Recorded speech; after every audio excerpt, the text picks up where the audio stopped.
Hi friends, मी प्रियंका स्वागत करते तुमचं स्पेशल रेसिपीमध्ये। आज आपण उडदाच्या डाळीपासून वडा तयार करणार आहोत, जो बाहेरून कुरकुरीत आणि आतमधून मऊसूत होणार आहे। ही रेसिपी जर आवडेल तर प्लीज व्हिडिओला लाईक आणि चॅनलला सबस्क्राइब करायला बिलकुल विसरू नका। चला तर रेसिपीला स्टार्ट करूयात। त्यासाठी 1 कप रात्रभर भिजत घातलेली उडीद डाळ घेतलेली होती। त्यावरील छिलके सर्व काढून घेतले। थोडे छिलके ठेवलेले आहेत, ते पौष्टिकच असतात, त्यामुळे आता याला मिक्सरच्या जारमध्ये टाकायचं। आता यामध्ये तिखटपणासाठी 3 हिरव्या मिरच्या घेतल्या, लसणाच्या पाकळ्या घेतल्या। आता याची फाईन पेस्ट तयार करायची। थोडी जाडसर ठेवायची आहे, म्हणजे दाताखाली आली डाळ की छान क्रंची वाटते। तर अशा पद्धतीने मी पेस्ट तयार केली। याला एका बाउलमध्ये काढून घ्यायचं। संपूर्ण डाळीची पेस्ट मी अशाच पद्धतीने तयार करून घेणार आहे। तयार केलेल्या डाळीच्या पेस्टला छान असं फेटून घ्यायचं आहे हाताच्या सहाय्याने। हाताच्या सहाय्याने फेटलं तर छान फेटल्या जाते आणि डाळ एकदम हलकी होते। एकाच डायरेक्शनमध्ये आपल्याला सर्व डाळ फेटून घ्यायची आहे। तर पाहू शकता डाळ एकदम हलकी झालेली आहे। बॅटर एकदम हलका झाला, खाली सहज पडत नाही। तर अशाच बॅटर हवा आपल्याला। यामध्ये एक बारीक कट करून घेतलेला कांदा, कोथिंबीर, भरपूर कढीपत्ता घ्यायचा आहे। 1 चमचा भरून जिरे वापरलेले आहे।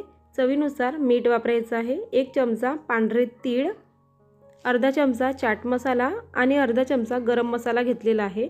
आता हे सर्व व्यवस्थित हाताच्या सहाय्याने एकजीव करून घ्यायचं।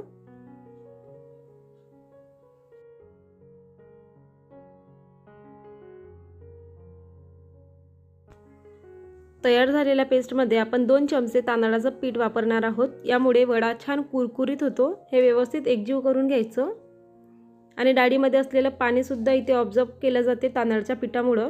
तर अशा पद्धतीने पीठ रेडी झालेलं आहे। आता एका वाटीमध्ये पाणी घ्यायचं, हाताला पाणी लावायचं आणि अशा पद्धतीने एक गोळा तयार करायचा आणि मधून होल करायचं। वड्याला अशा पद्धतीने आकार देऊन तेलामध्ये सोडायचं आहे। तर एक वडा आणखी मी तयार करून दाखवते। हाताला थोडं पाणी लावायचं, थोडं बॅटर घ्यायचं हातावरती आणि मधून होल करून तेलामध्ये फ्राय करण्यासाठी टाकायचं। अशाच पद्धतीने सर्व वडे तयार करून घेणार आहे।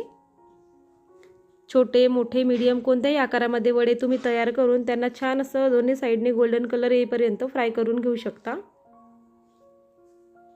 तर सर्व वडे तयार झाले, याची साइड चेंज करून घ्यायची आहे।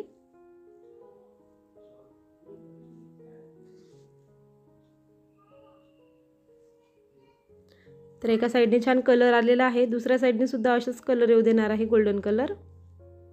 आणि छान फुलतात वडे, एकदम पीठ हलकं झाल्यामुळे छान फुलल्या जातात वडे। तर छान गोल्डन कलर आलेला आहे। आता यांना काढून घ्यायचं आहे। अशाच पद्धतीने दुसरे वडे सुद्धा मी तयार करून घेते। छोटे मोठे मीडियम कोणत्याही आकारामध्ये वडे तयार करू शकता।